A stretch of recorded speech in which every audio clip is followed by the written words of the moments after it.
Welcome, podcast fans. It's time for the What's Up podcast show presented by J&J Production Studios. The home for all your entertainment needs. All kinds of great topics discussed every week. A variety of different themes offered. Special guest appearances, prize giveaways, and so much more. Stay tuned. And now, here are your hosts, Sam Crow and Big Hoss.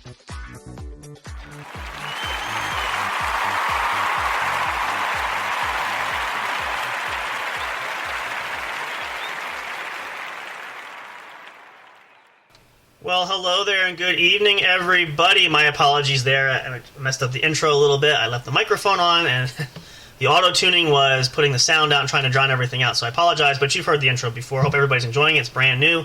Some new features we have here. But yes, it is. It is the What's Up Bro podcast show. And no, you're probably sitting there going, wait a minute, it's not Saturday and it's not Friday. It is not. It is Sunday.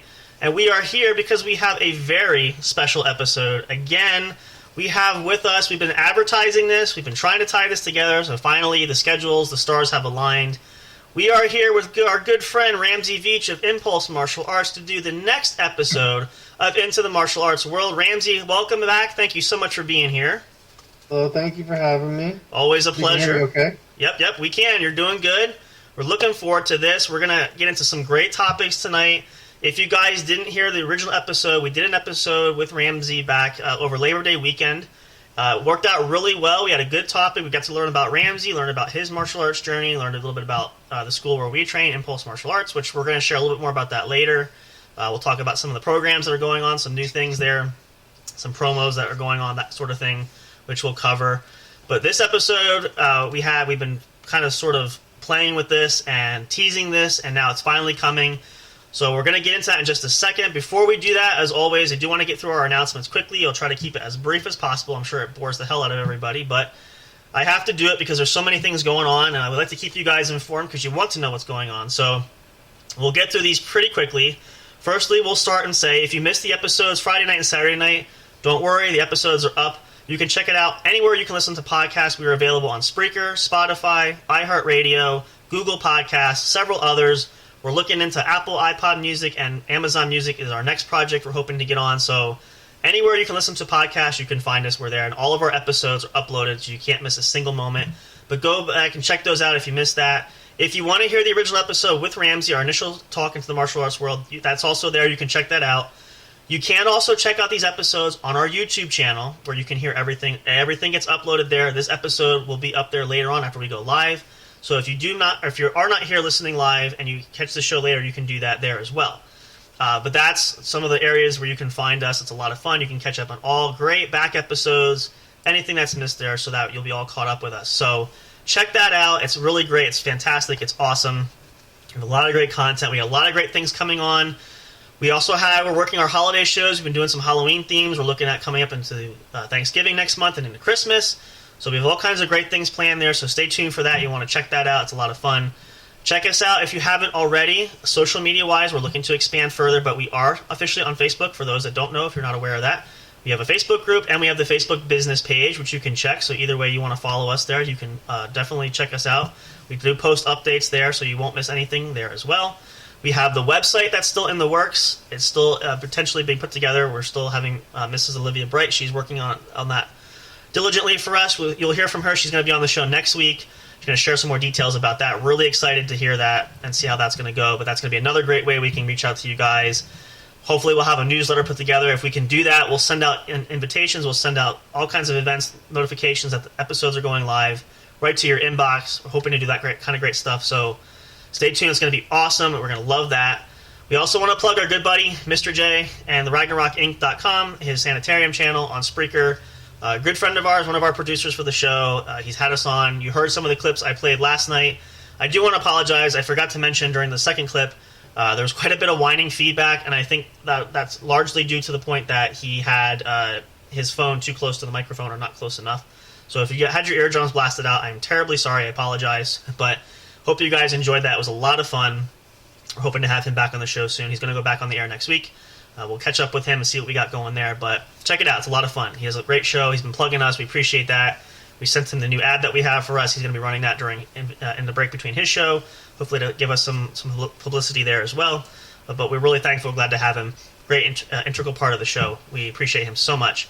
Also, a reminder to quickly, again, we do have the challenge giveaway going on. We want to give away some great prizes. We're hoping everybody can help us continue to advertise our channel. Check out the show. Anybody can win. It's open for everyone. Any which way you can get people to check us out, at least follow us, listen to the show, subscribe to the YouTube channel. Anything of that nature would be greatly appreciated. We love everybody that's been helping out so far. There's been a lot of great interest there. We appreciate you guys doing that so much, so thank you for doing that. That's going to run through the rest of the year, so we're going to run through into New Year's, so you got plenty of time. And hopefully maybe you get some great gifts you can keep for yourself, maybe some Christmas presents or stocking stuffers if you win some of those.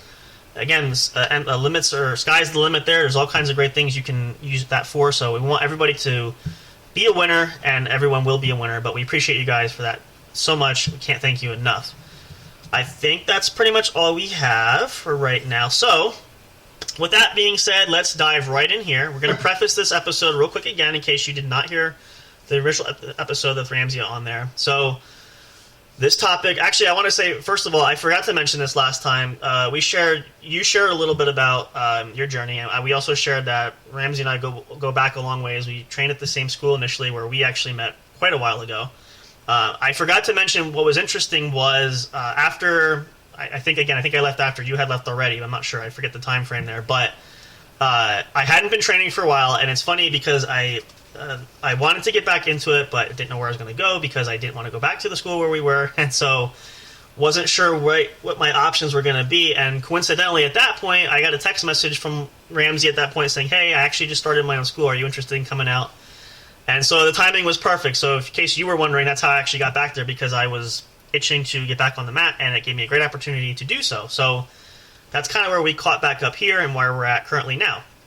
But one of the things we talked about in the first episode, as we got to know Ramsey and got to know about the dojo where we train, the school that we're at, and a little bit details there, one of the topics that you mentioned, which we're going to launch into here, I'm going to turn the mic over to you for this to give us our explanation. I'm going to ask you this question, is you referenced that there's a difference between self-defense training and traditional martial arts training. So we're going to kick that off there. I know this is going to be cliche, but I'm going to set the stage for Ramsey here. I'm going to ask Ramsey the question, and we're going to launch you, and you can go right ahead. Ramsey, tell me, what is the difference between self-defense training and traditional martial arts training? All right. So there's actually one more detail to that. Okay. That we're going to add, and that detail is there's three different types of mindsets. Okay. And one's self-defense. Okay. One is any kind of dojo training. Doesn't Right. matter what kind of dojo training it is, right? Any kind of martial arts training. Okay. And then there is sport fighting, like competition. Right. Okay. Okay. So there's fighting, there's self-defense, and then there's typical martial arts training. Okay. So a lot of people will get those confused often. They'll say, "Oh, you're a martial artist, so that means you know how to fight." Right. I say, "No." "Oh, you know how to fight? Are you a martial artist?" "No." "Oh, you do? I bet you're good at self-defense." "No." Just because you do martial arts, just because you know how to fight, doesn't mean you know how to do self-defense. Right. Well, all three of these complement each other, but they don't all go hand in hand. For example, if you were doing martial arts traditionally, any martial art, I don't care what it is. Okay. I don't care how legit you think it is. If you do any martial art, all you've ever done is dojo training. Mm-hmm. And that does not automatically qualify you as an expert in self-defense. Okay. It also does not mean you're going to survive 3 5-minute rounds in an MMA match. Right? Right. It doesn't mean you're going to survive a street fight. Right. Yep. So, and that works conversely with the other systems. So, let's say you're a street fighter your whole life. Okay. Right? Yep. So you just grew up in a bad area, or you were just some sort of a bully, whatever. You got into so many fights, right? Yep. And you're just destroying people left and right. You're housing them, and obviously you're not a martial artist by trade because you never trained, Right. Right.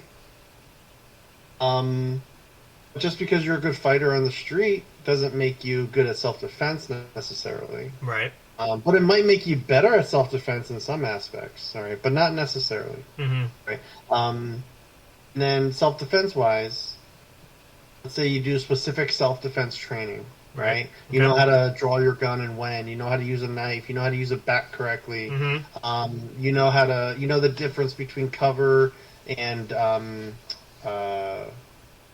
what's it called? Sorry. It's the weekend. Yeah, it's. I know it's the weekend. It's Sunday night. It's like 8:30. It's the dreadful the eve before the Monday Blues, so everybody's always kind of right. Cover and concealment. Right? Okay, there we go. Yep. Okay. You know, to know the difference between when to run away and when to stick around and handle the threat. Mm-hmm. Those are self-defense topics and tactics. So, in order to understand those a little bit better, I'm going to give you the breakdown of my definition of each of these. Right? Okay. Fighting, martial arts training, and self-defense. Why are they all different? It's a good question. Fighting is the easiest one to understand.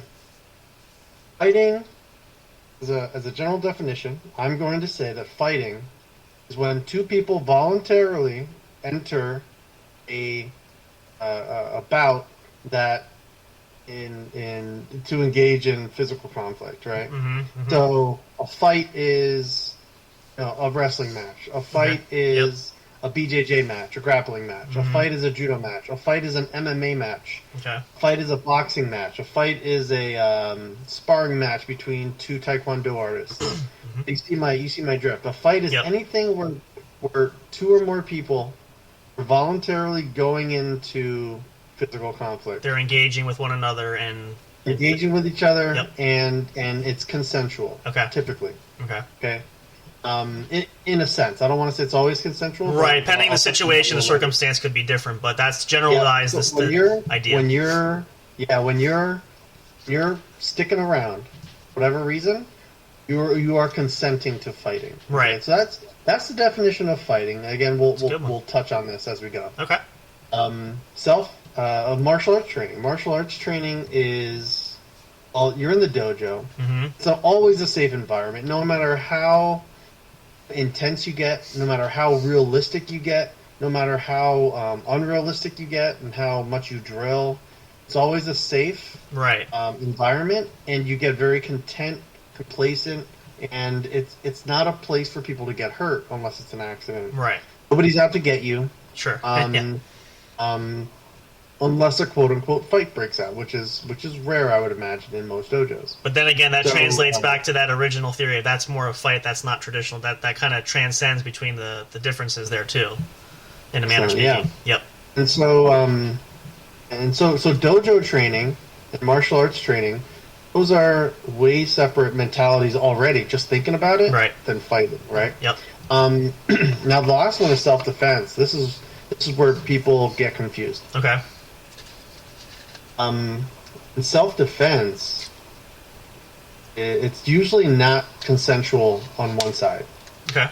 Self-defense is being held at gunpoint on the street. Okay, yeah. Self-defense is a guy coming up to you from behind, hitting you in the back of the head, trying to take your wallet, right? Right, yep.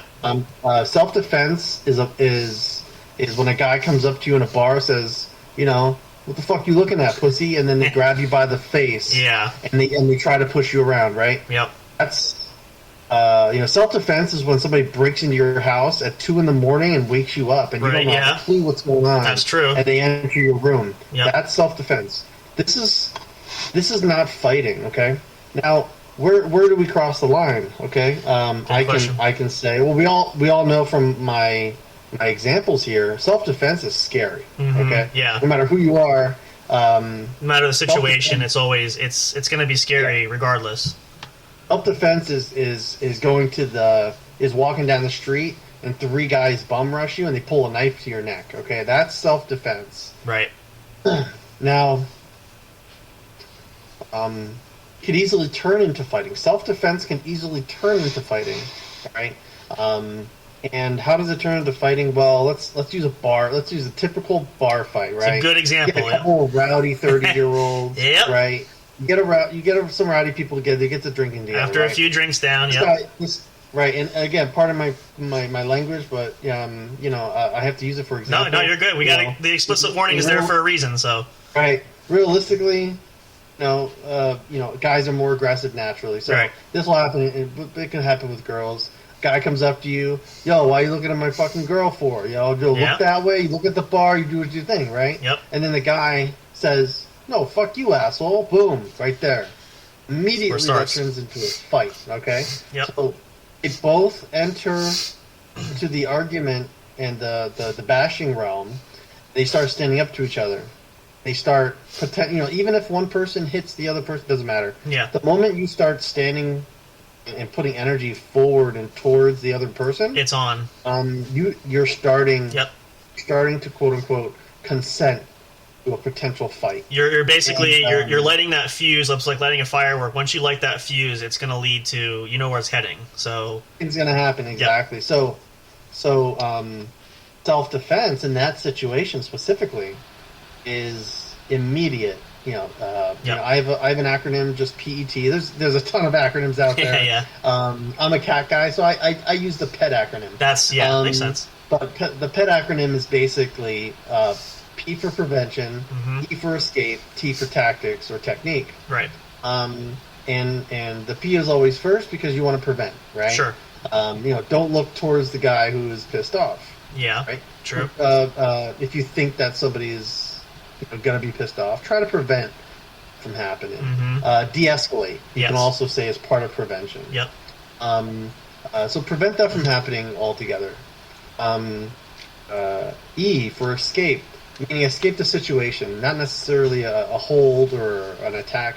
Escape the situation. It could also be escape a grab or something like that. Right. So the guy comes up to you, starts like shaking his fist in front of you, or starts puffing his chest out, like a big man, and then he's like, "Yo, man, why are you talking to my girl? Why are you looking at my girl? Why are you looking at me? What are you looking at, pussy?" Right? Yep. And then so you want to de-escalate and start escaping that situation.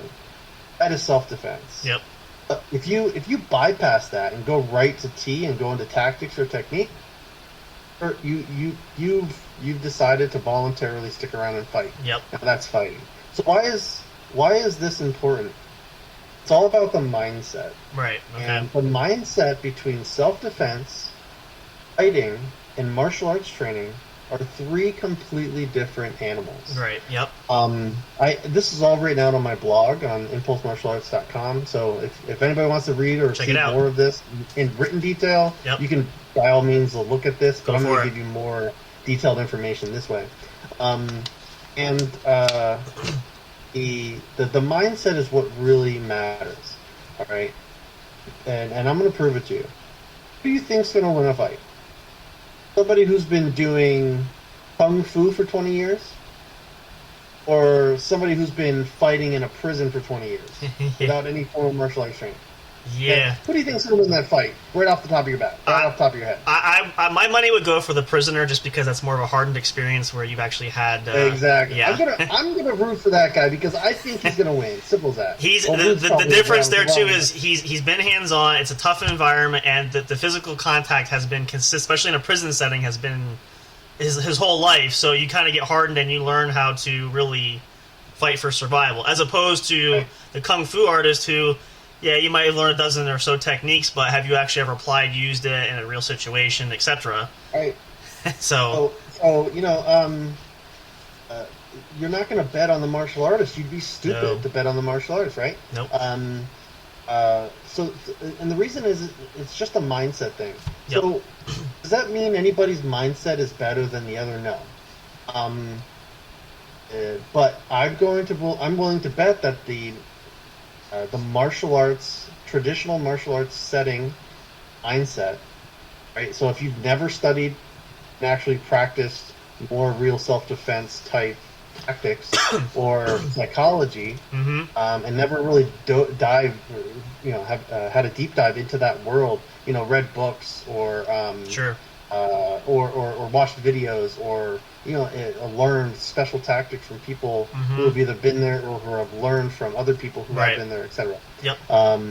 If you just have that complacent dojo mentality, And then and then you try to apply that in a real world scenario. Doesn't work. It's going to shock you that you've never worked under true stress before. Yep.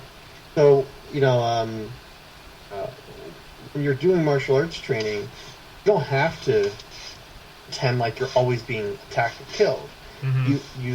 It's definitely suggested if you want to try to apply martial arts training to self-defense scenarios, God forbid you ever have to use them.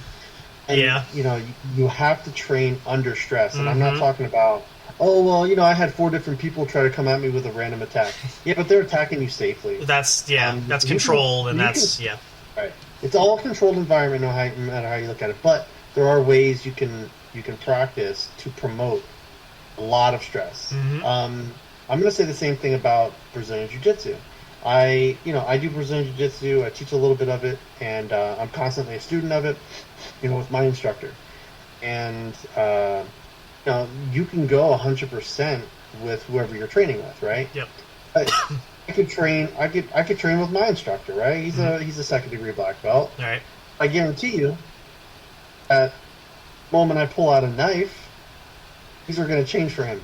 Yeah. Okay? He's going to go from BJJ mode to get up and get away, or kick me in the face and beat the crap out of me. Okay? Yep. He's not going to be doing his grappling magic that he does to me any other time. So it's a different mentality. So once you start throwing real life scenarios in there, and start making it more self-defense oriented, where anything goes, there's no rules, right? Yep. I could grab your dick and rip it off. I could poke you in the eyes. Literally. I could chop you in the throat. Just the fact of me punching you and trying to physically assault you with other weapons, elbows, this and that, and the other thing, it just changes the game. And unless you're very seasoned at the groundwork, it's gonna surprise you if you've only ever been in a dojo where you've never had the luxury of somebody trying to actually slap you in the face at the very least. Yep. So the mentality is way different between all three. So in the self-defense mentality, you have this minimal instinct to survive. Survival mode, yep. Self-defense is, you're walking down the street, right, and you're looking at your phone, and you look up, all of a sudden there's a tree branch in front of you, right? What's the first thing you do? You're going to duck. You duck, right, exactly. Yep. So you duck out of the way, and you go, oh shit, what the hell was that, right? That's a self-defense response. Yep. That's your reaction. And when you think about it, when somebody's going to attack you, self-defense scenario, that's how you're going to react. You're going to flinch. You're going to have that kind of reaction. But what happens is mentally, your adrenaline goes, right? The frontal cortex shuts down. Yep. Your cerebellum starts getting into play, and you start going, oh, crap, and your body just instinctively. It's all instinct. Yep. What it needs to do to survive. And, granted, it's just a branch to the face. It reacts in a way so you don't get poked in the eyes. Well, and if you think about like now, and we talked about this, and and some of the seminars we've been involved with, it's been discussed too, where you don't know what the situation's going to be, and when you have even little things like ducking the tree branch, you begin to absorb and get those instincts where you don't think about it, because you don't know from 1 minute where if you go out the door, you might get attacked. Somebody might rob you at gunpoint. They might pull a knife. You can't really time what the situation is going to be. So really, you want to build on that instinct so that your body has that response mechanism, so that you're not standing there going, oh shit, oh crap, what am I going to, like, you can't think. You just have to just react and go. Right. It's all instinctive, and it's all reactive. And my instructor, Kenny Bigby, who comes out, the former Navy SEAL that you've had the luxury of training with. Wonderful. I'm looking forward to the next one. It's great. He was the one. Yeah, he's the one who kind of turned me on to that idea. And it's all about basically, you're going to there's no thought process. No.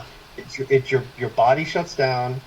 It resorts to minimal effort and in maximum efficiency to do what you need to do to survive that instance without thought. And it's literally just within a matter of it's seconds. It's not even your adrenaline gets all the way from just on top of your kidneys, all the way throughout your whole body, and it reacts within like literally a half a second. It's amazing how fast it travels through your body. It's so cool, and then it just happens. So apply that to a self-defense scenario where somebody is coming out of the woodworks, right? Maybe even 3 dudes, right? And attacks you and your girl walking down the street.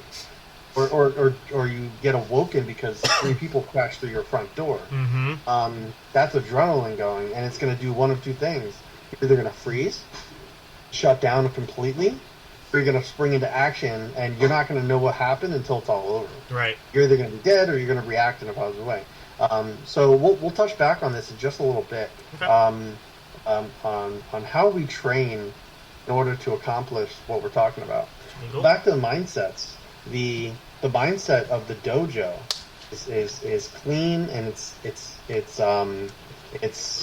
not stressful, right? Compared to what a self-defense scenario will give you. Would give, right? Yep. So the mindset is different. Your mindset, you're like, if I just attack some random person on the street with 0 training in anything, right?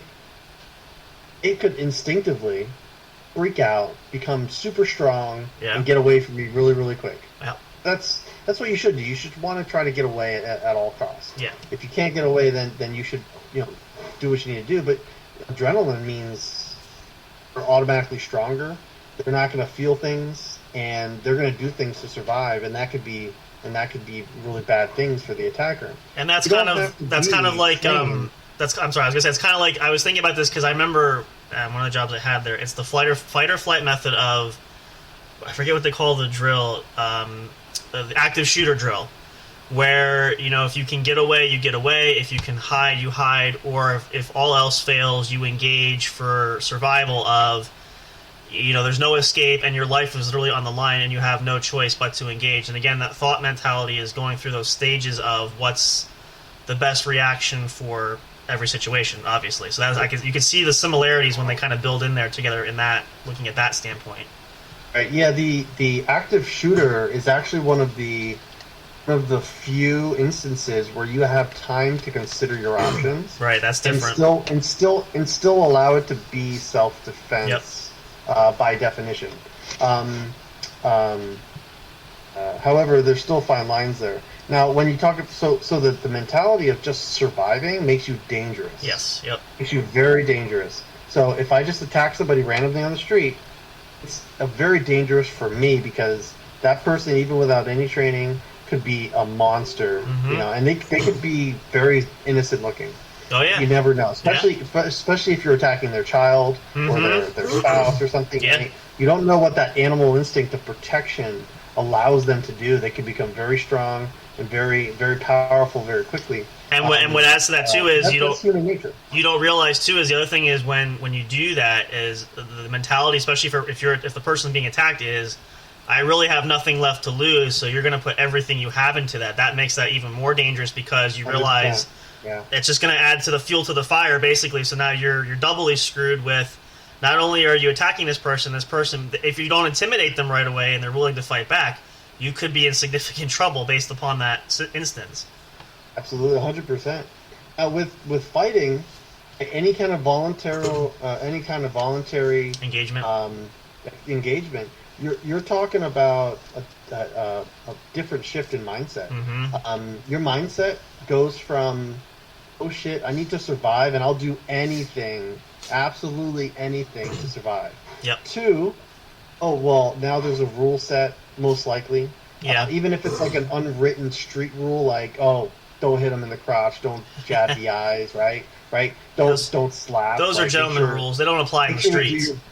Make sure to do your boxing fists. Make sure, make sure to protect. Oh wait, hold on. Let me put my gloves on first. Don't hit me first. Right. Hold on, yeah. So when you're voluntarily fighting, now you have to think of strategy. Yeah. Right. Your mentality is, well, it might be overzealousness or ego, and you might think you have advantage, and maybe you do, maybe you don't. There's no way to know for sure right away, so you won't know until things happen. You'll find out very soon. But but the mindset is different, and there's unwritten rules that go into quote unquote fighting. Mm-hmm. And it doesn't matter where it is, whether it's a friendly spar Yeah. in a ring, or if it's you're standing up to the bully at school, and you're like, you know what, I'm doing this right now. Right. You're voluntarily fighting. It puts you in a different mindset. Yeah. If you want to survive a situation, you don't want anything holding you back. Basically, if you're thinking with the front of your brain, like most people do a majority of the time, when you're not under complete stress, like in a self-defense scenario, right, you're at risk of failure and loss. Sure. Because you're going to think, oh, I don't want to get hurt. You're going to think, that hurt. You're going to be registering all these things that you wouldn't normally register if you were in a true self-defense scenario. And then same thing with martial arts dojo training. You're thinking things like, I want to be conservative. I want to protect my partner. I want to do this. Yep. In self-defense, I'm trying to rip your head off. And I'm trying to neutralize the threat. And, personally, if I'm in a self-defense scenario, it's either I'm going to be very hurt at the end of this, or they're going to be probably not breathing at the end of this. Well, and I think that's a good point too. Where when the mentalities change is, and I know Kenny has said this before. We talked about the differences too, where, and even some even traditional martial arts training, which is not always looked at too, but I always feel like a lot of people will always say, if I train and do like the martial arts training, for example, or I train this, I'm not going to get hurt because I'm going to be so good that no one's going to touch.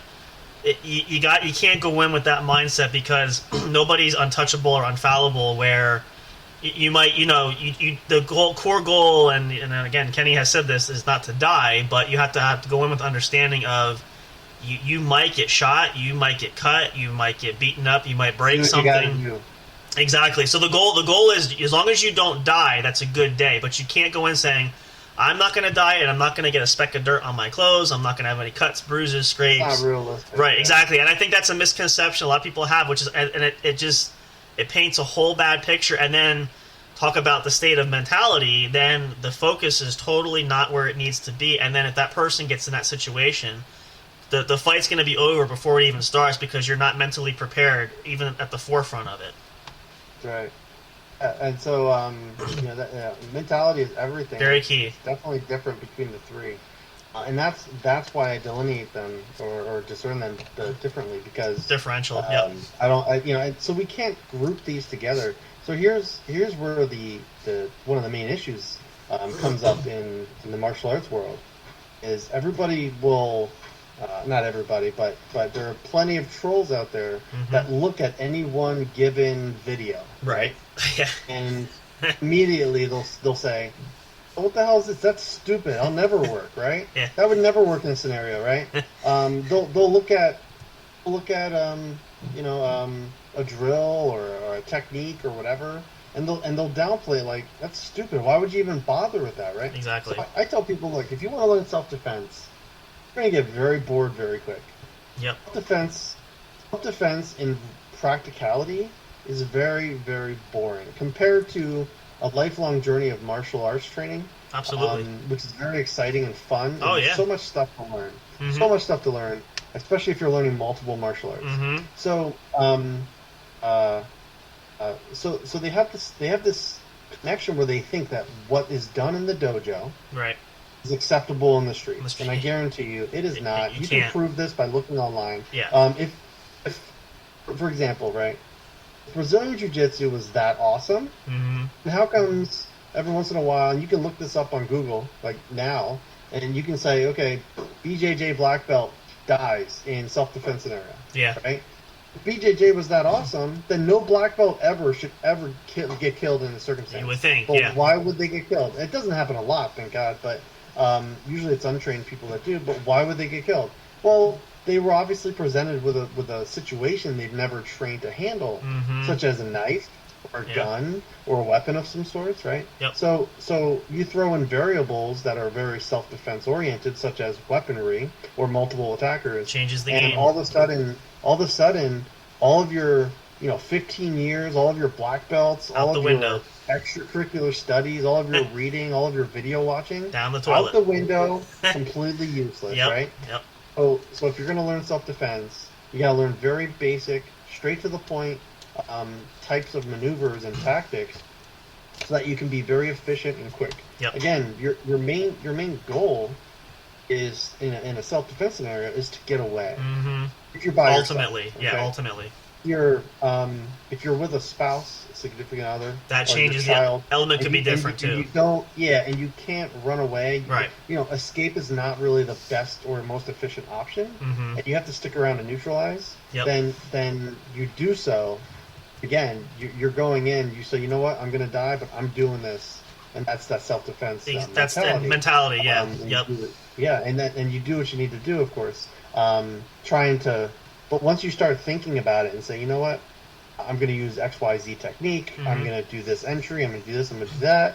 And if you start shifting into a fight mentality, right, you instantly get to a less advantage than if you had just gone in with a adrenalinized, like, boom, boom, boom. It's different, right? Be done with it technique. Well, and what's funny you don't always have control over that. Exactly. And I understand that, but that's what we're training for, so that we can be as cool under pressure as possible. Yep. Given the circumstances. God forbid it ever happens. Yep.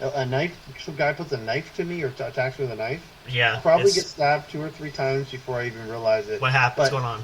Yep. How I react after that has to be instinctual. And if it's not, I'm dead. It's as simple as that. Well, and I think a lot of it, and again, this is even in the traditional martial arts sense, training there in the dojo sense too, is, and again, we talk about this, done this during regular training sessions too, that everybody's different. Size plays a role in that, and you can go in saying, well, I know X amount of techniques, and I've had X amount of experience doing them. Like for me now, for example, obviously being shorter. And we've worked together a few times. There's techniques that I can learn, but that doesn't mean I can apply them on you because you're taller than I am. So it doesn't mean that the techniques themselves are bad necessarily, but again, the situation is dependent upon the individual. And again, it might work for someone who's equal or smaller than me, but if it's somebody who's bigger and if there's a body mass involved, that's I think the misconception people get is they don't realize that martial arts are great too, but they're not infallible where you're gonna be, if that was the case, there'd be like one superior art that would rule over all of them, which is not the case. So there's pros and cons with everything, and again, that goes with the mentality. You have to understand that there's a practical side of situational, what's going to happen, what could happen. Will these be traditional techniques? Will these be survival tactics? All these things really play a factor, but a lot of people, and like you had said too, I think they get that confusion where they're twisting them and they mix up the wrong ones. And then if it's situational dependent, they might have the right thought process, but they're in the wrong situation to apply it to, kind of thing as well. And then it kind of just unravels from there. I had in the beginning, I prefaced with if you're a good fighter, it doesn't make you a good martial artist, and doesn't mean you're good at self-defense, etc. Yep. So to get back to that a little bit, and then we'll talk about how to train the different aspects properly. Perfect. Now, being, an MMA fighter, they train with one thing in mind: beat their opponent. Yep. The good ones will learn ground grappling. The good ones will learn how to punch. The good ones will learn how to move and how to do throws, etc., etc. So, but they train regularly so that they can win a competition, a match. They can win a sport, knowing that there's certain rules they have to follow, etc. And that's, a street fighter or somebody who's going to attack you randomly, they're not going to follow any rules. There's no rules at all. They're going to do what they're going to do, just like the person defending. Yep. All the rules go out the window. Yep. As long as they feel their life is threatened, the rules go out the window. And so, and then in the martial arts realm, we train, but not with the intention of beating anybody specifically. Right. Yep. No matter how hard we train, we don't do that. But in the fighting world, also the sporting world, sport and fighting are the same in my book, because you're voluntarily going into a match. Same idea, right? Yeah. Yeah. And so, those people, they train for that, those specific types of fighting scenarios over and over and over and over again. It's very, very hard to train for self-defense scenarios, given the infinite opportunities to be attacked. Right. Like you had said, Kenny turned us on to the idea of you don't get to control when somebody attacks you. Yeah. How they attack you, where they attack you, who you're with, time of day. Did you eat? Did you not eat? Did you just get done exercising? Are you with or without somebody? Do you have your glasses on? Are you getting in your car, out of your car? Are you on top of your roof? Are you drinking? Are you inebriated? Exactly. Well, and even you don't get the control any of those factors. You are taken off guard a majority of the time, and that's usually self-defense. And what's interesting is now in this last seminar that he did, talking of that, I remember the 2 drills that we did. First of all, like it was an eye opener with the close tactics of trying to evade the gun running, and him saying, you have to remember there's obstacles there.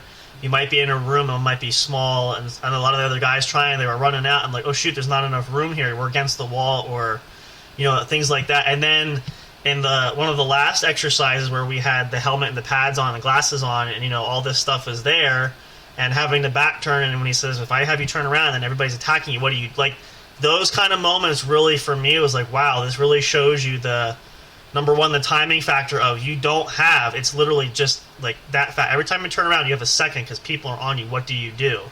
And then of course using weapons or like the dummy guns like are falling everywhere, and there's all these things that could happen. And are you prepared? Are you tired? I mean, we've been going, so my energy's low. Can I keep going? Well, do you want to live? Do you not want to live?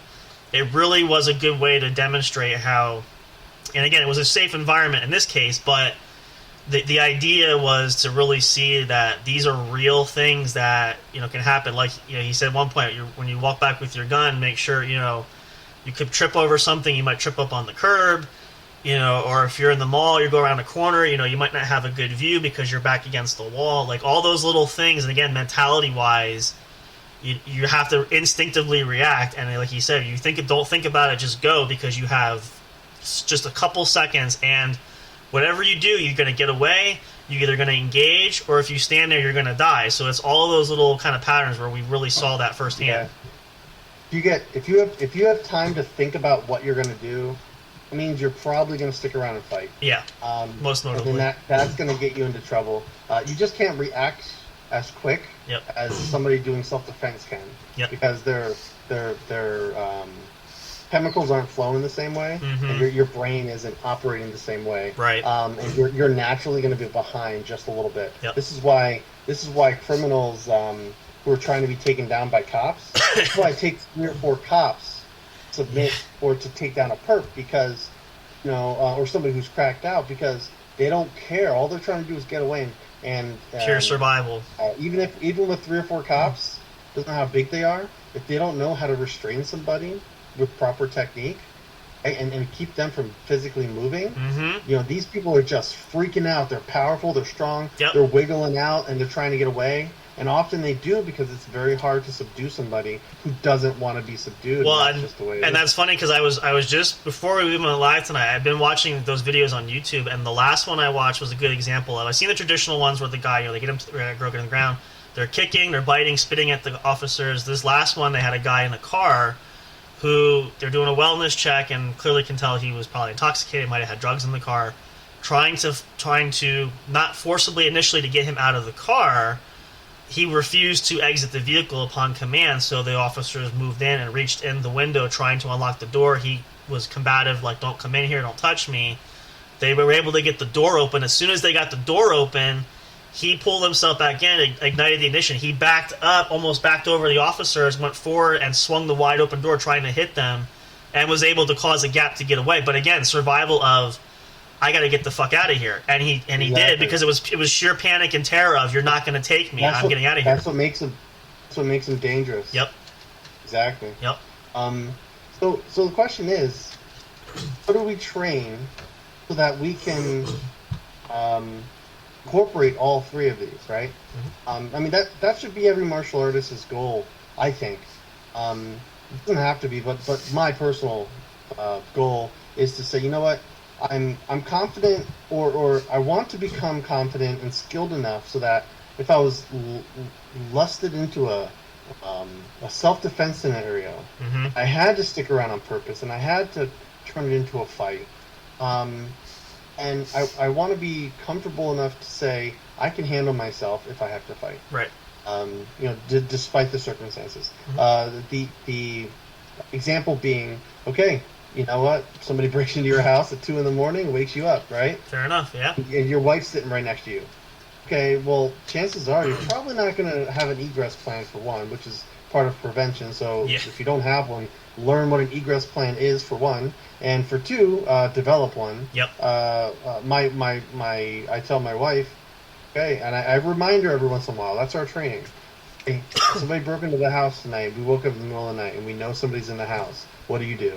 And she said, I go out the window. I said, which one? That one. I said, okay. I said, what if you can't get it open? She said, I break it. I said, okay. Okay. And then what do you do? She says, I run to the neighbor's house. I said, okay. So that's an egress plan.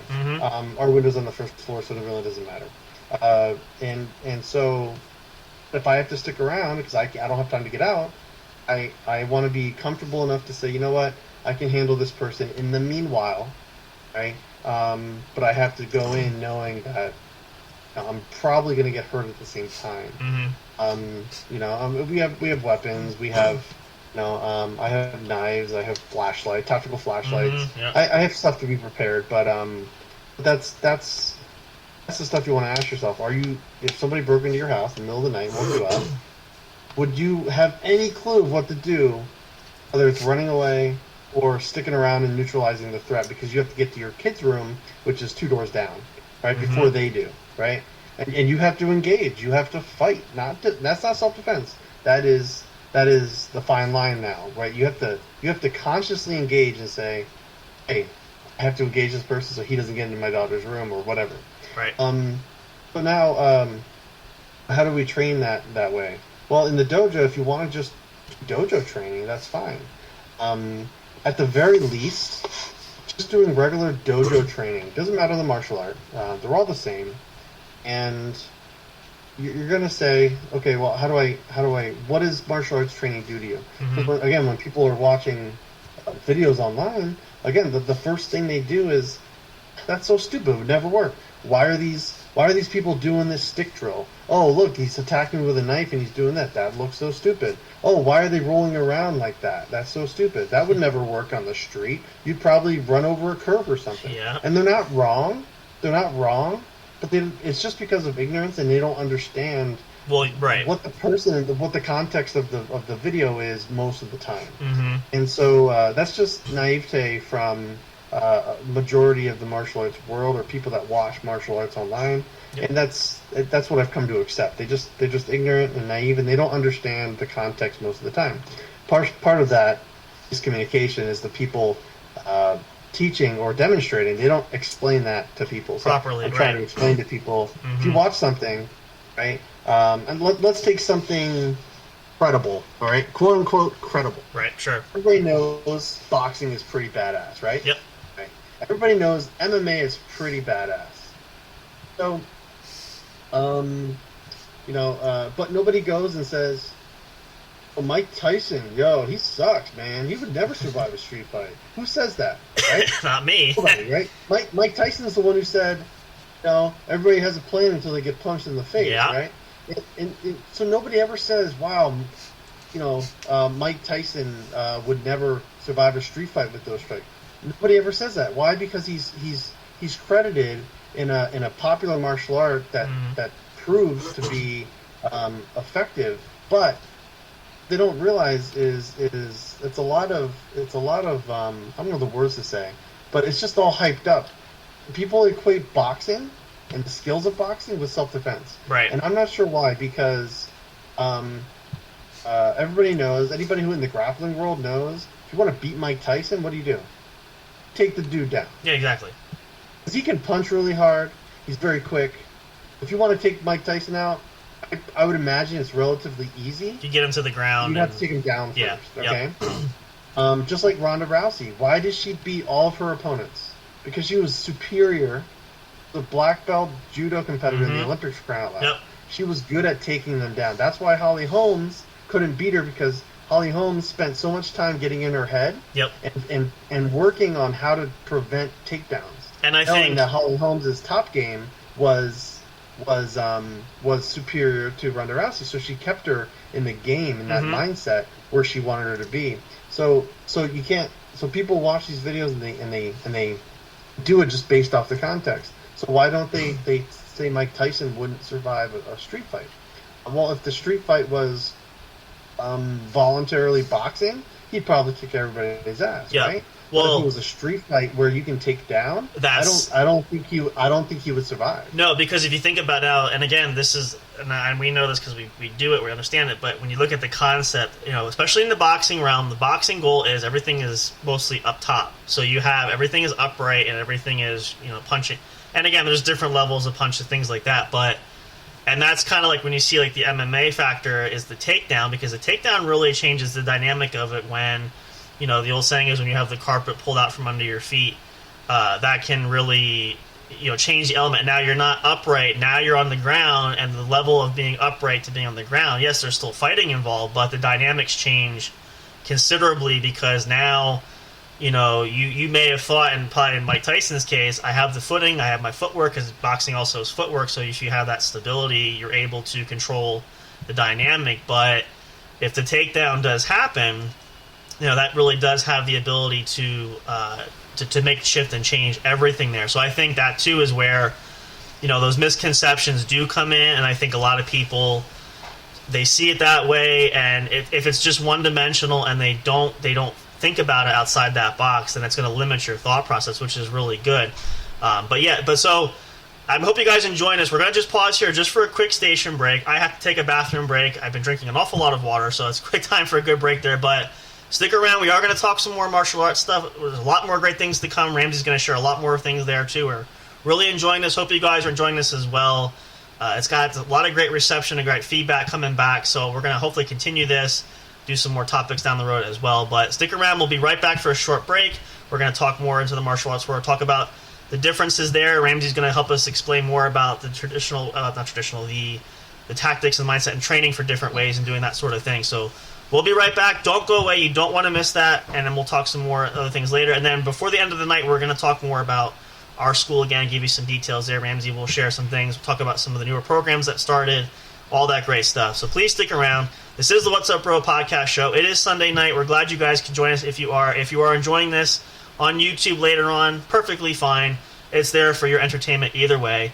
But we love and appreciate you guys for doing that and being here with us too. Stick around. We'll be right back for more exciting stuff, more great content. You don't want to miss it. Come right back. We'll be here. See you soon.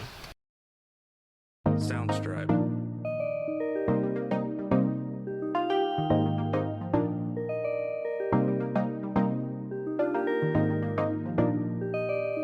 Soundstripe.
Hey audio fans, are you looking for fun and excitement?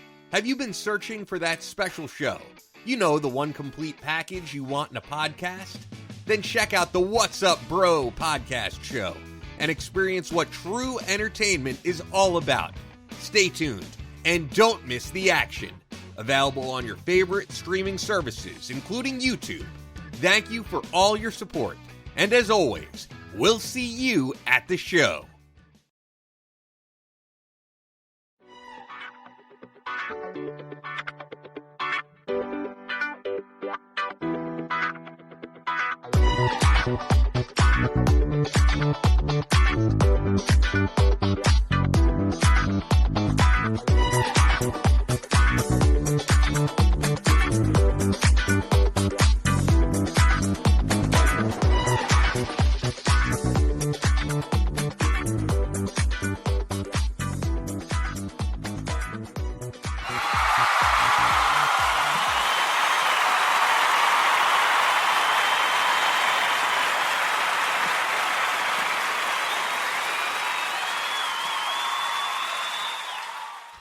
Alright, hey, we're back. Thanks for hanging in there, everybody. This is the What's Up Bro podcast show. In case you are tuning in here live now, we're so glad you showed up here. If you missed any of the earlier parts of this episode, you can go back.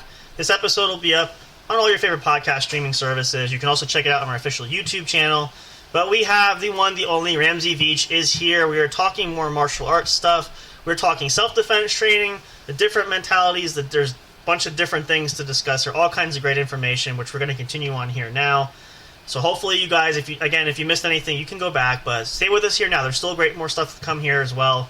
And then before we end for the night, we're going to talk a little bit about the dojo where we currently train and Impulse Martial Arts. You can check that out, some details that Ramsey will give, some of the programs that are offered. There's some promotional things that will be running as well, so you don't want to miss that too. Stay tuned for that, check that out. So without further ado, let's jump back in here. We were talking about how do we train for the different scenarios and different tactics, things of that nature. So, and kind of going over some of the circumstances and instances where things can change. Talking about, sharing a bit about, before we went to commercial break there, talking about a little bit of the MMA challenge, some of the boxing, using those examples and that sort of thing. So, as far as the training mentality then, so where do we go from there then, Ramsey? So, the training for self-defense again is relatively simple in a sense that you focus on prevention, focus on getting out of the situations. If you can do and focus on that, and learning physical technique is almost useless. Right. And I'm trying to be as real as possible. Sure. Because physical conflict is usually voluntary. I would imagine a majority of the time. I would think so. Statistically, at least in America, yeah. You're not going to be walking down the street and get assaulted and battered. Yeah. It's not something let's use an abusive spouse, for example, right? Yeah. I'm not saying that it's their fault for being abused. They can prevent and escape that situation by literally just leaving. Right? If they don't, there's a psychological effect there, and I understand that. But I'm just using that as an example of prevention and escaping. But when it comes time to use the tactics, I want to train in a way so that your brain knows that you can just do X, Y, and Z majority of the time, or variations thereof. And you want to keep it very simple. Yes.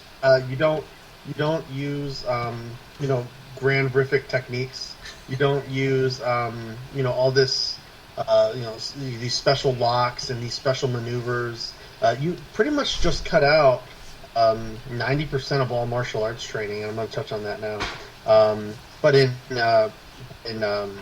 fighting, you're probably going to learn specific techniques you need to win a match. So MMA fighters, for example, MMA fighters usually aren't seasoned boxers. They're not seasoned karateka. True. They're not seasoned aikidoka. They're not seasoned judoka. Yep. They're not seasoned even BJJ artists. A majority of the time. So what do? They go to the BJJ or the MMA gym. Yep. They learn how to punch effectively, how to move, how to duck and dodge, They learn how to do basic throws and takedowns, the high percentage ones. Mm-hmm. They learn high percentage ground tactics in case they get taken down.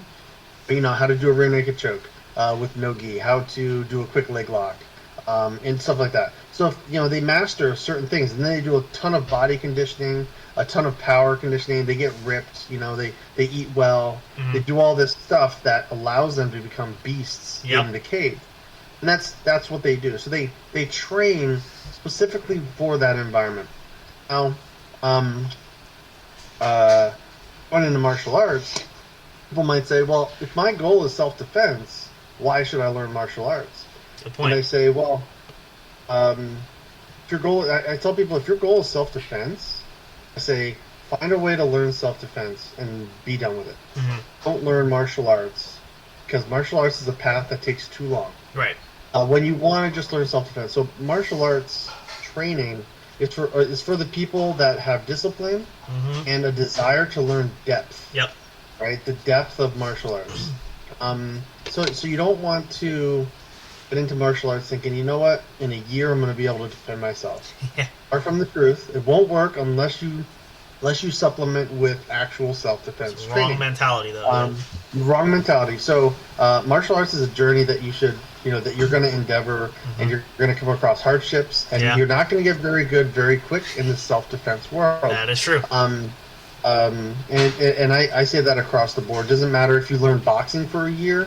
Doesn't matter if you learn BJJ for a year. Doesn't matter if you learn Filipino martial arts, jiu-jitsu, anything. Right. In a year, you're not going to learn enough to be able to defend yourself in a majority of high percentage self-defense scenarios, or be able to fight necessarily. Right. So, in martial arts training, about 90%, I'm just making up stats here, right, but based on my experience, you would have to take out 90% of the techniques sounds about right, yeah, any given martial art, and dumb it down to the most appropriate, most simplest and effective tactics and techniques. For example, in Brazilian Jiu-Jitsu, there's multiple ways to sweep somebody from the guard, right? In Jiu-Jitsu, we call it do-osai, the trunk pin. Yep. But there's many ways to sweep somebody from there, right?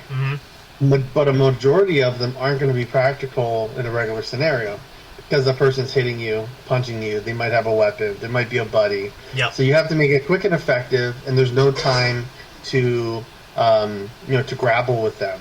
Okay. So you want to hit like a quick, scissor sweep or something like that, right? Yep. So that's something you're going to want to. Somebody's on top of you and mount. You're going to want to do a trap and roll. You're not going to want to do other things that open you up to getting punched in the back of the head. Right. You're not going to want to open yourself up. So a lot of those other techniques would probably get you killed in a self-defense scenario. More likely, yeah. So we have to cut a lot of that bullshit out and get really good at certain things if you want to be a self-defense practitioner. So in martial arts, why do we learn all this stuff? And this is what people don't understand. Is because BJJ and boxing and Muay Thai, they have these have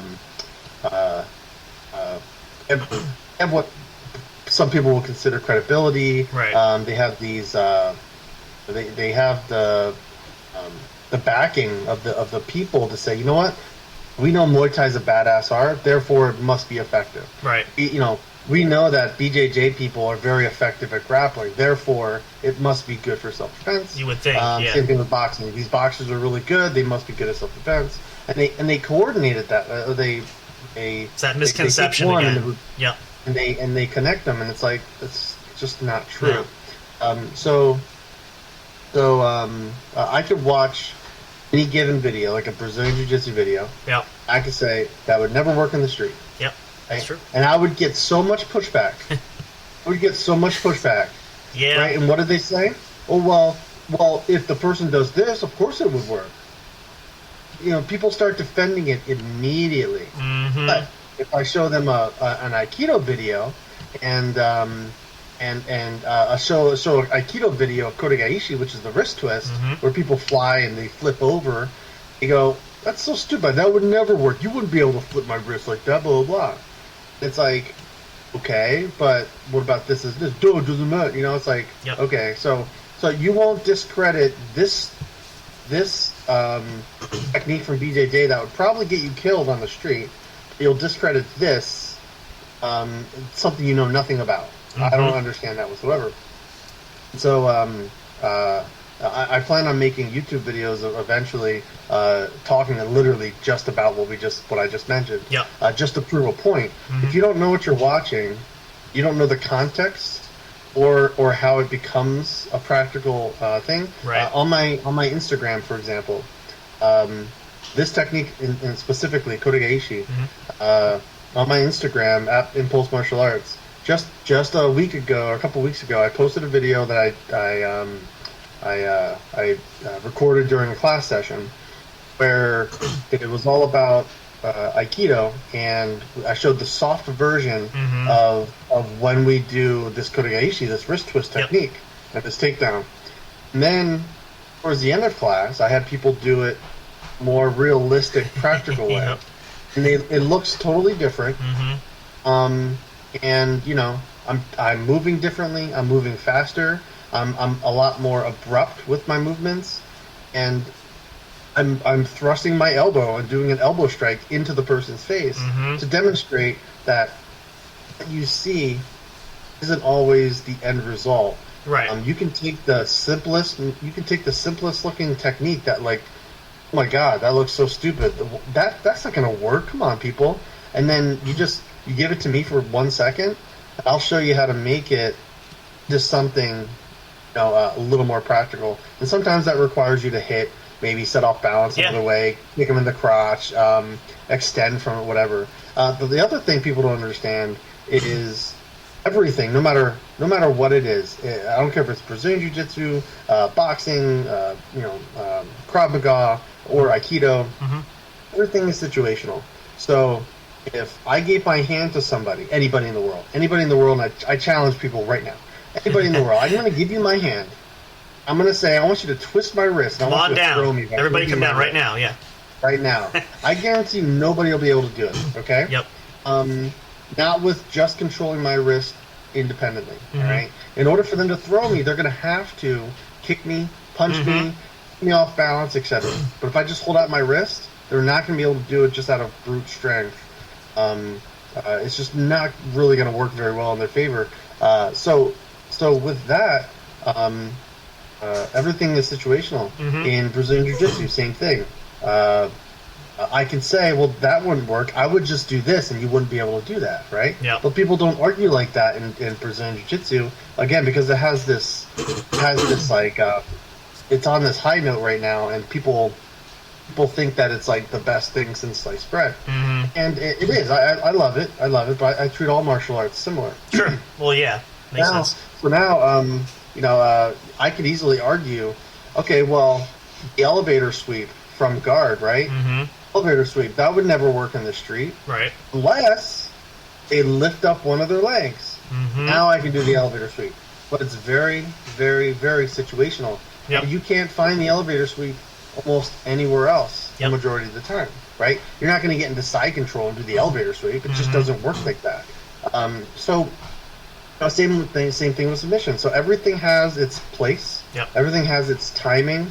So Kenny Bigney says, the right stimulus at the right time, with the right technique. So you can't say, well, I'm going to do this at any one point in time. It's going to work. Hence the reason I said, well, if you can throw my wrist, you can. But that's not going to be a relevant technique for you to do without punching me in the face first. Yep. And I you think only do what's relevant, and that's what the context is missing. Right. A lot of the videos that people see. So if you have context and you say, this is the exact situation where you might, this is very important, this is the exact situation where you might be able to seize the opportunity to now do this technique. Yep.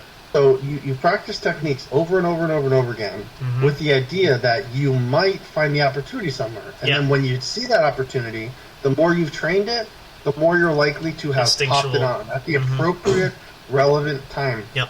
And I think a lot of it too, and we talk about the differential mindsets of self-defense or survival training and martial arts training. I think talking like Aikido specifically with certain techniques, when you watch certain videos, and again, depending on who's teaching it and what the style is and so forth, it can look softer. But again, remembering that first and foremost, if it's in the dojo setting, it's in a controlled environment. Now, like with the Kodogaeshi, for example, it can be practical if it's used applied, on a street there for that, and it's going to look different. At the right appropriately, time. right. It's going to look different than the flashy jumping, and that serves a purpose for helping to maintain the body and to be able to move with that. You could say the same thing, like a Shionagi technique, for instance, or a Nikio or a Nikio, which is like a takedown, essentially. It can be effective, it can be practical, depending on the situation. But when you look at it when it's demonstrated or when it's in the controlled setting, and again, I always equate it to whenever I watch, and I watch different Aikido videos about it, and I look at different ways of how it's done. Everybody does, it's the same technique, but everybody has their own way of doing it. And some ways look better than others. Now, one that I've been watching lately, I like this particular style, is a little more aggressive, where the teacher explains too that, and I like where it says, he'll say, that's obviously translated because it's in Japanese, so it's in English for understanding purposes, but the traditional way of some of these techniques that he demonstrates is like, we don't do that here, we do it differently, where the practicality is, we're going to not necessarily evade or move here. There's going to be an atemi, there's going to be a strike, there's going to be, the reality of it is there's got to be a little more to it so that it shows more effectiveness than what the traditional way of doing that. And there's I can't remember the name of it. I'll have to look it up later, but there's a YouTube channel I just found actually not too long ago. I forget the guy's name who does Aikido. He does what he calls street Aikido. And so he breaks tradition, like I think one of them was the Kodogaeshi technique, and he said, this is how it's normally done in a dojo setting with the high flips and all this stuff.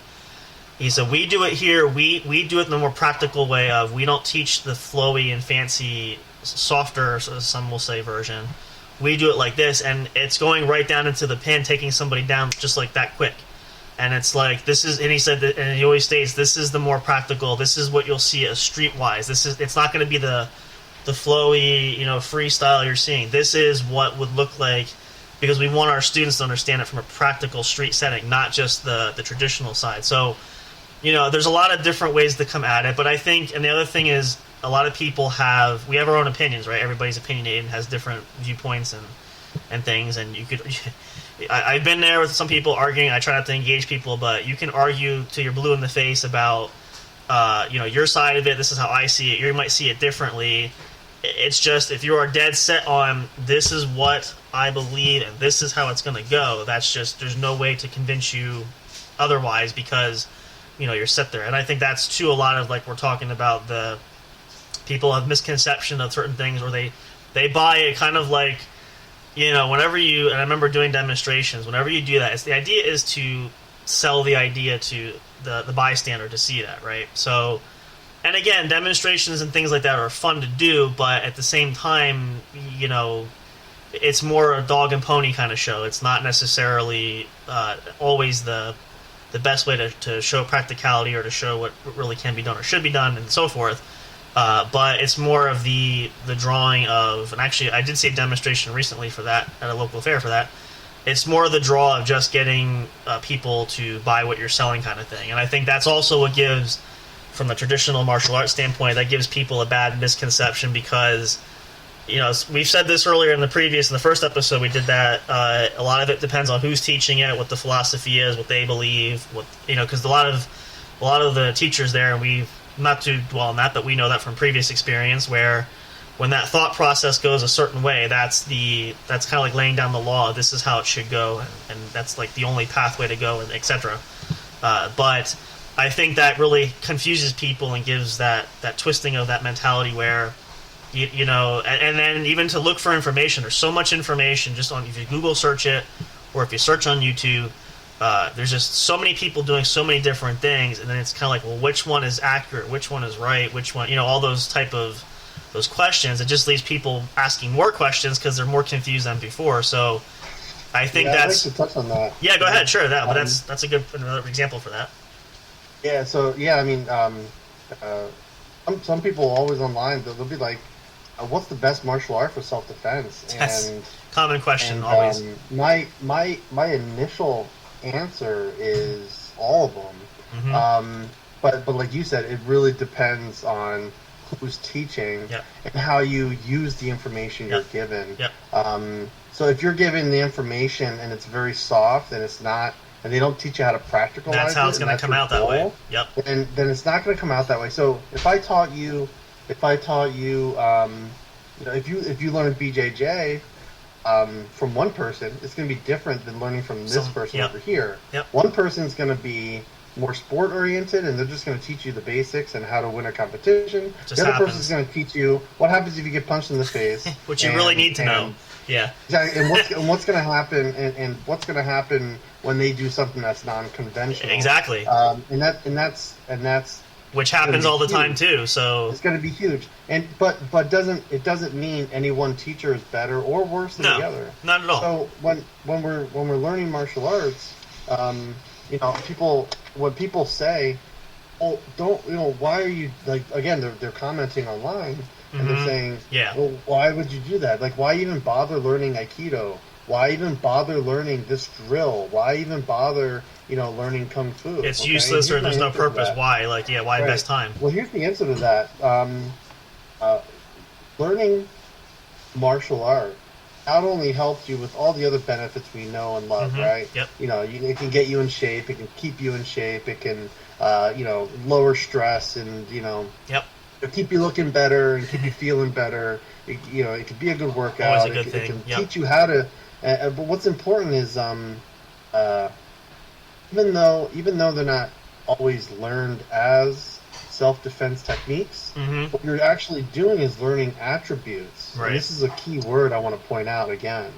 Learning attributes that you can use and develop that become instinctual and automatic, so that if shit were to hit the fan, some of these movements, some of these patterns, some of these hand deflections, some of these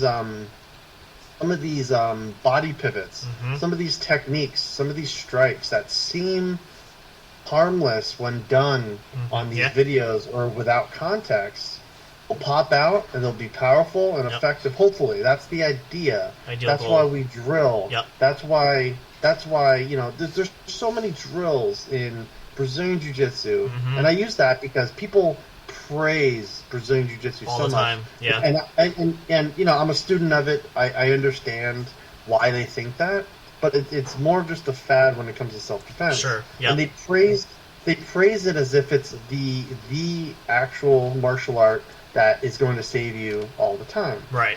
We could talk about more on that another time. Yeah. But and I kind of agree with that, but I also don't agree with that too, because of the whole Gracie thing. Yeah. But anyways, but there's so many drills and so many patterns and so many movements that if they did them on the street and against somebody who's aggressive, right, they're gonna be in for a rude awakening. Oh, yeah. Like a berimbolo or or they go for the leg or they sprawl or they do this or do that. There's certain things that so you don't know who you're messing with. Yeah, they can turn it around real quick, punch you in the face, and now all of a sudden you're like, oh shit! Just within, I'm just gonna pull guard, and then they get hammer fisted, and now next thing you know, they're within seconds. Down, boom, they get it's over. Right? Yep. Or they get knocked out. So no matter what martial art you're doing, you're gonna learn. This is really key. If you're learning Kung Fu, in Tai Chi, probably not Tai Chi. I hear there's a some do devastating form of Tai Chi, but I don't know. A weapon art, samurai sword, Aikido, Judo, Jiu-Jitsu, and you're going to be learning all these attributes. It's going to teach you how to move, how to use your body, how to throw your weight around properly. Yep. And they're going to give you the attributes you can apply. Right, and this is important.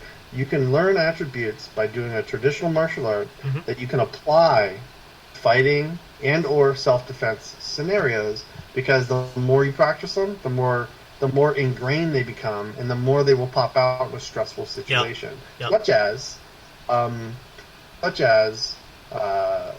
for instance, I was playing like a touch football one time at a party. This is many years ago after starting martial arts. And was running so fast with the football that I ended up tripping What do people usually do when they trip after running really fast? They usually go face first. Face first, forward. Go, Yep. oh crap! Right? Yep. No, I took this beautiful my Zimpo chitin, beautiful front roll. I stopped on a dime. I got up, no problem. Yep. Right? Or I could have slid onto my face and potentially hurt myself or broken an arm or something. Yep. I was running super fast and I fell. So I tucked my head in and I did a front roll, right? Yep. Now, I went to school. I don't know if you remember Dodie. Yeah. Yep. I went to a couple of her classes. Yep. Dodie was 50 plus years old. Yeah. Doing martial arts, Aikido, specifically Aikido. Yep. And we learned how to fall properly in Aikido. Yeah, she was very keen with that. Yeah, I remember that. Yep. Yeah, and she fell off of a horse. Mm-hmm. She got jolted off of a horse. I remember she told that story at the time. Yeah. Yep. And she did a beautiful back fall. Well, it had to be beautiful, otherwise she'd be hurt. She did a good back fall, and she got up, brushed herself off, no problem. If she never did that training, that repetitive, mundane, every day you come, you do a back fall, it never would have been instinctual. So that became a saving for her. The fact that she did a repetitive movement that seems stupid to some people, or it might be repetitive for some people, but ultimately it saved her life. So you can say the same thing about certain kinds of strikes, blocks, throws, etc. So the problem is... I said that actually, just from my own experience, I said that when I was, let's see, how long has it been now? It's been several years now, but I had it in a car accident. And I equate this to training because, first and foremost, it was coming on so fast, and I knew there was nothing I could do about it, except for I relaxed my body, and I, for lack of a better term, braced for the impact. It was just from training, from learning to fall, and just... there's not a lot of places you can go when you're in the car, but it was just keeping my body in a position where it could be absorbed. Not so much I'm trying to fight back because I'm like, the collision's going to happen, so I can't do anything, but it's more about just... This is why drunk people don't get hurt in car accidents. Exactly. But it was that whole method, and after it was over, I'm like, oh, wow, if I didn't have that training there, I probably would have tensed up. I probably could have got seriously injured more so because I was trying to struggle and all that stuff. So that does really, and agreeing with that does really... As mundane as it seems, it's very important. If you don't have that foundation, you can't advance, go further, because it's like building a house. You got to have the foundation before you put the walls up. It's just not going to work to skip ahead and try to shortcut your way through. So if if anybody wants to learn how to fight, you go to a gym that teaches you how to fight. Exactly. Who want to learn how to box and be in a boxing ring and spar? Go to a boxing ring and learn how to box. Find what works for you. Yep. What's going to be... Yeah, if you want to learn how to grapple competitively, go to a school that specializes in competitive grappling. Yep. If you don't, right, there's like the Gracie martial arts schools, right? Yeah. The Gracies, majority of them traditionally don't teach people how to compete in martial arts. A lot of the Gracies didn't really compete that much. So they don't teach the competitive side of it as much as other schools. So if you want to learn how to fight, find a way to learn under. If you come to me, I'm not going to teach you how to fight. Right. I will give you martial arts training, and it'll give you the attributes over time you could apply learning how to fight. Like again, after 20 years, I can handle myself in a quote unquote fight against anybody. I might not win. I probably wouldn't win against many kinds of people. But could I handle myself? Exactly. Could I survive long enough? I'm confident I could do that. Okay. That's all I can say. Because nobody's going to beat everybody. And but I know I can hold my ground for a certain amount of time. So if you want to learn self-defense, and that's all you care about, go learn self-defense. Yeah. Right? Don't go to an MMA school to learn self-defense. Don't go to a martial arts school to learn self-defense. You have to. Somebody who teaches you no bullshit self-defense, and be done with it. Not a 1 hour class once a year where they teach you a wrist lock. Okay, that's just bogus. You really have to research where you're gonna, and put time in to know where you go and make sure it's gonna be sufficient for what you need and want, because anything else will just be a waste of your time. So and let them know. If I pull out a knife, what are you gonna do? Exactly. Like find out if they know their shit and say, look, theoretically, if I pull out a gun right now, what are you gonna do? Yep. Just go, boom, and see how they react. And that's if going to tell seem you perplexed or they try to play it off and be like, oh, that means that they, whatever. But very also, important. If you want to learn martial arts, obviously you can find a martial arts school. Which one? It depends on. I'm gonna say it depends on your personality type. Right. But there's different personalities. You have competitive personalities, right? So you can go to BJJ school, or you can you can just be a little more relaxed. You can do a typical Aikido school. If you want to get a little more aggressive, you could do like a traditional jiu-jitsu school or a judo school. But those are rare. And there's all these other kind of martial arts. Try them out and see how they jive with you personality wise. See what the ambiance is and the culture is. Well, it's actually funny you bring that up there too, because I was going to say we have a few minutes left here. I wanted to have you, this is a lot of great stuff there. We'll definitely do another episode, because I think there's a lot of great stuff we can expand on this and do too. But while we wrap up here, before we finish for the night, I wanted to have you just share a little bit about talk about Impulse Martial Arts, talk about the dojo there, and some of the styles learned there. I'm not going to promote. Jeez. What's that? You want to? You don't want me? We don't have to. I mean, hey, I'm doing it for free, so. We're located in Easton, Pennsylvania. So if anybody here is listening and you're in Easton, Pennsylvania, just look up Impulse Martial Arts and contact me. Everybody gets a free week trial on the website. Just fill out it's on every page. Just fill out a free week trial. Come on in. If you are listening on the podcast and you enjoyed this and you want to do your free trial, I can have a special discount code for you guys so that you can take advantage of that. Than the regular. Yeah. By all means.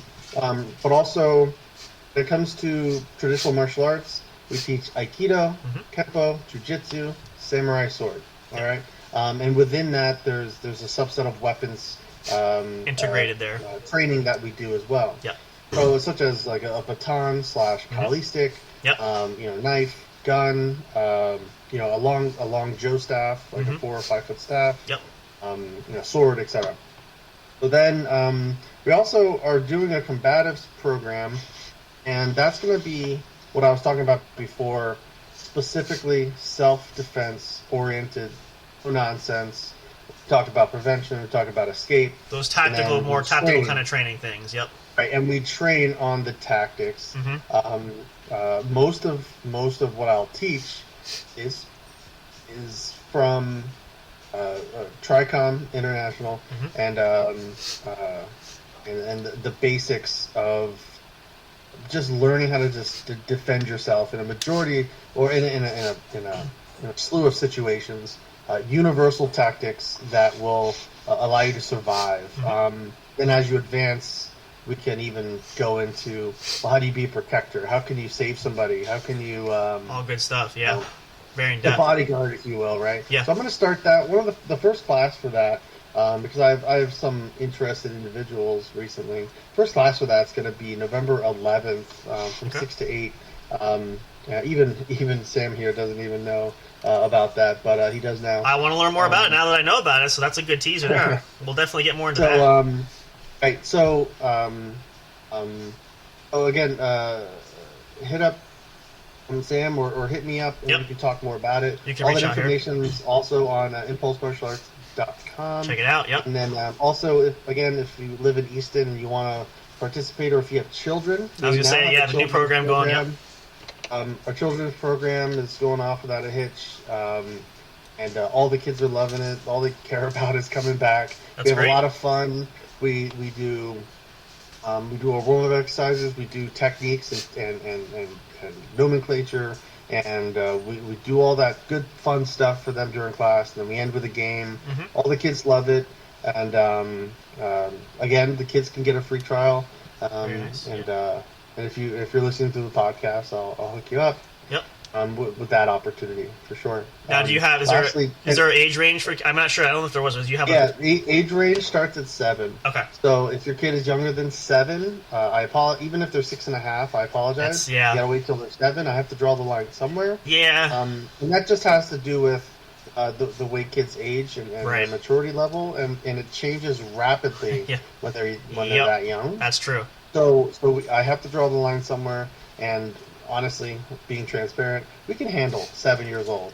Handling 6 years old, I know it doesn't seem like much. Whole different It's a totally ballgame, different monster. Yeah. Totally different monster. Attentiveness and all that stuff. Excuse me. Last thing is, my boy, my teacher and mentor, he's Kenny Bigby Jr., former Navy SEAL. He teaches SWAT. He teaches, military. He teaches the Secret Service with his team. He teaches BJJ and Muay Thai and stuff like that out of his home dojo in Indiana. You can find out about him, KennyBigbyJr.com or on social media if you want to just check him out so you can see the caliber of training that I get hands-on with. There's a lot of great videos there, It's really cool. We learn a lot of cool kinds of tactics. Oh, it's some of the best training ever. So he's going to be coming out. We're going to be doing a grappling in a weapons-based environment next March sometime. It's tentative date because of his travel schedule. Yeah, it's early March. It's gonna be awesome. Basically, you're grappling on the ground. So let's say you're a black belt in BJJ, right? Perfect time. You know a lot of stuff on the ground, right? But again, the moment somebody pulls out a knife, it's no longer what you're used to, and you're going to get cut. You're going to get stabbed in the leg. You're going to get sliced. Your hands you're going to be missing a finger. You can get jammed in the neck, etc. If you're lucky, even if you sweep, so you have to learn how to keep control. If you have a gun or if you have a knife, how do you maintain control of that, etc. Those are a lot of fun to do too. He's going to be going all over that. Especially if you conceal carry, you're going to want to know very important how to protect yourself in a grappling scenario. Whether you have the gun, what if the gun falls out? A lot of things can go wrong. Yeah, he's gonna talk about that. Yep. But he's gonna come out, so hit me up online. Yep. There's a special link for that, and there's a special deal for that through October and November for early birds. It's gonna be the most exciting and wonderful events. And again, speaking, because I've been there, I've pretty much been there. Actually, I shouldn't say pretty much. I've been there since the first one.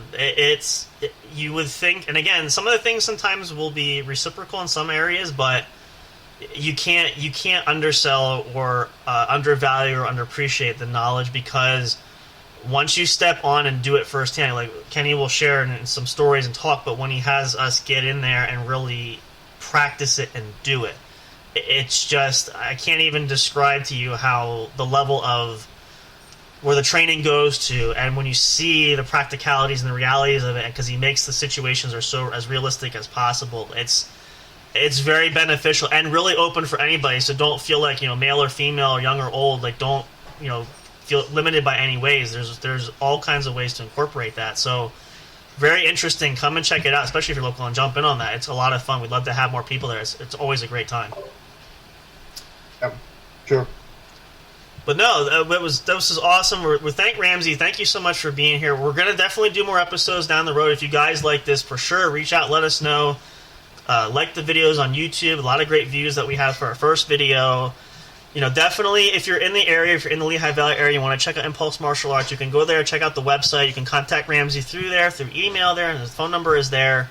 You can reach out to us here at the What's Up Bro Show. We can get in contact with him as well. We try to network as much as possible there in addition to the website. But again, if nothing else, just come and check it out for yourself. If you don't like it and don't love it, that's perfectly fine, but you don't know until you try, right? So try at least once. We get to beat up Sam here. I'll post it. I did this last time, so just for the sake of taking one for the team, if you guys come out, you get a free punch in the face to me. If you're saying that you're new, you've heard the show, you have to mention that you were listening to the episode. Please come out. And then I will. Again, the only stipulation is I am allowed to wear headgear, and people must put gloves on. But I will take as many shots to the face that was required. So if you come out, that's just the kind of fun that we have. I'm willing to do that for the betterment of the dojo there and to be a team player. So we hope to have you guys come out, though. We would love to have everybody participate. Even if you just come out. You heard that? Justin likes taking shots to the face. Just saying. Depending on the circumstances, yes or no. Now, if you keep doing that, I'm going to send all kinds of weirdos your direction too. So this can go. If you want to play psychological warfare here, we can gladly do that. So just to keep that in mind. Well, we'll see how that goes. But Well, it's a lot of great fun. We thank Ramsey. Thank you so much for being here. It was a great pleasure, as always. We look forward to having you come back. We'll schedule something up again soon. Again, schedules always get crazy, but and I know the holidays are going to be coming up, but we'll see if we can fit something in there again. We'll have something special. I'm not sure what we'll talk about. Maybe we'll give some time we can talk in between. We'll see what would be a good topic to discuss on the next episode, but... I'm open to anything, for sure. Oh, are you now? There you go. So yeah.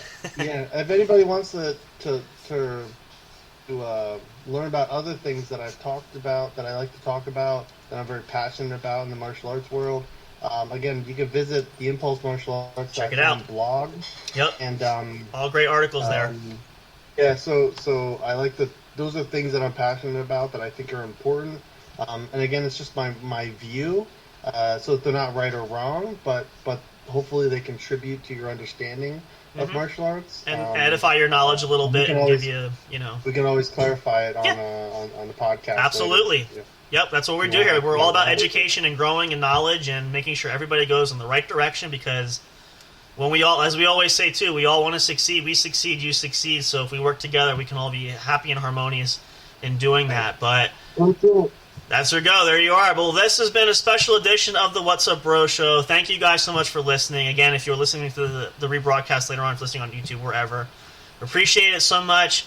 We'll be back again with Ramsey. He's going to become a regular here. We might do some more fun stuff. Maybe next time we'll be on location. He was nice enough to join us in studio tonight, just for hoping to have a better quality, because our first video we had some technical glitches. We're still learning and growing as we try to figure out what works for us, but it's also nice to be in the comfort of our own homes to do that as well. But we'll definitely be back.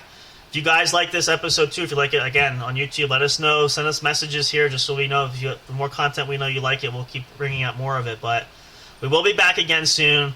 For all of us here at J&J Production Studios, I'm Sam Crow. No big host tonight. We'll be back next weekend, next Friday, Saturday night. Tentatively looking at, we have Mrs. Olivia Bright going to be joining us, our web designer, webmaster, talk about the website working for us as well. So it's going to be a lot of fun. Tune in for that. And if we have any extra shows this week, I'm not sure what the schedule looks like. We'll let you guys know. But thank you so much for being here. We appreciate and love you all so much. Have a great night, a great start to your week.